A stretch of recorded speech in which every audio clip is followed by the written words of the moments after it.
Hi, this is Shayna with Becoming Cactuses, And this is Yishai, Shayna's husband. and we are becoming cactuses more and more every day. And lately that means learning to live through a war. We've been at war since October 8th, and it's not easy, especially when you have 7 kids and 30 seconds to get to a bomb shelter. Right. So we had like 14 sirens over the last 3 days of Rosh Hashanah and Shabbat. And that's a lot of trips to the shelter. And one thing that we'd like to share with you is some of our coping techniques for getting through a war. So right now the kids don't have school because of the situation, and they are more aware of the war than we are at times. They can hear the booms, they come in before the sirens go off, and it could be really stressful when you're stuck at home with them. So we've become connoisseurs of booms. Before we thought we would just be connoisseurs of hummus. We can tell when it's an impact. We can tell when it's an interception, like just by the sound of the boom and the how shock close wave. Or far is it going to be a siren for us? It's crazy. The kids know. The kids know. But they're cactuses. We get this is part of living in Israel, unfortunately. But we love this place so much. But one of the things we learned is to take care of each other, and one of the ways we do that is by giving each other space. Now that might mean letting the other person lock themselves in the bedroom for 10 minutes while the other one fields the kids.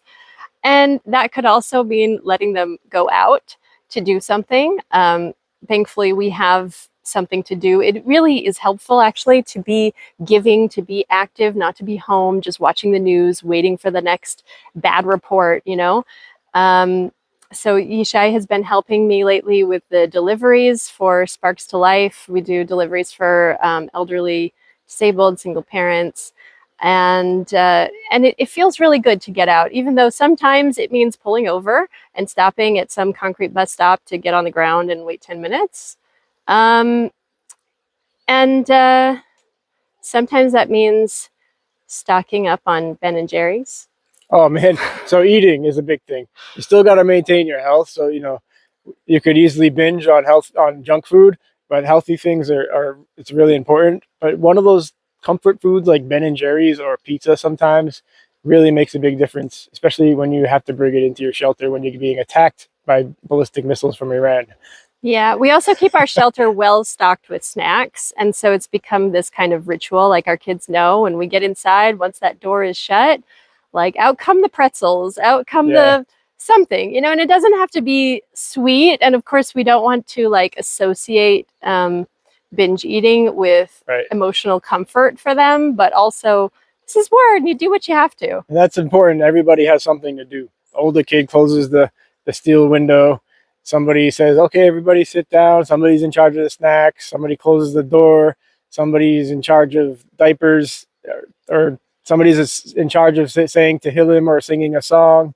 Somebody's in charge of water. Having roles definitely helps, because when people know that they have something to do in some way to contribute, it makes it easier to get through it. What else? So because we can't really get out so much, we have a son that loves to run, and he's been really frustrated that he can't get out for his runs sometimes, especially when we have an order to stay near shelters. So we got him a jump rope, and now he can go out to our merpeset and just like do his jump roping and at least get some kind of physical activity in. Yeah, it's crazy because I myself, I like to hike and go for runs, but the missiles don't have sirens in the open field in the Shetach Patuach, and so I haven't been able to go hiking and running as much as I want. And so also my son, and so it's important that you have something healthy to do, to exercise, do some push-ups and sit-ups. You don't have to be stuck at home all the time, but in those days when we're being attacked over and over and over again, it's important still to have some physical exercise to get the blood flowing to your brain.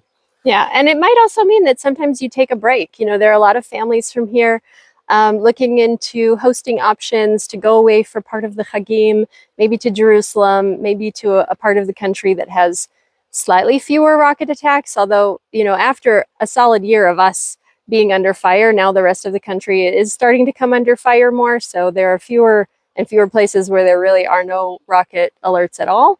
But sometimes you just need a break, a change of scenery, and that's okay too. It does not mean that you're running away, you know, you're still gonna come back home, and even if it does mean that you need to like pick up and move somewhere else, well, you know, every family has to do what's right for them, but sometimes all you really need is just a little bit of a break. So we'd love to hear from you also. What are your best tools for getting through this war? Feel free to leave a comment below, and also be in touch with any questions. Yes, and we'll get through this. We We're in always it do. together. Am Yisrael Chai.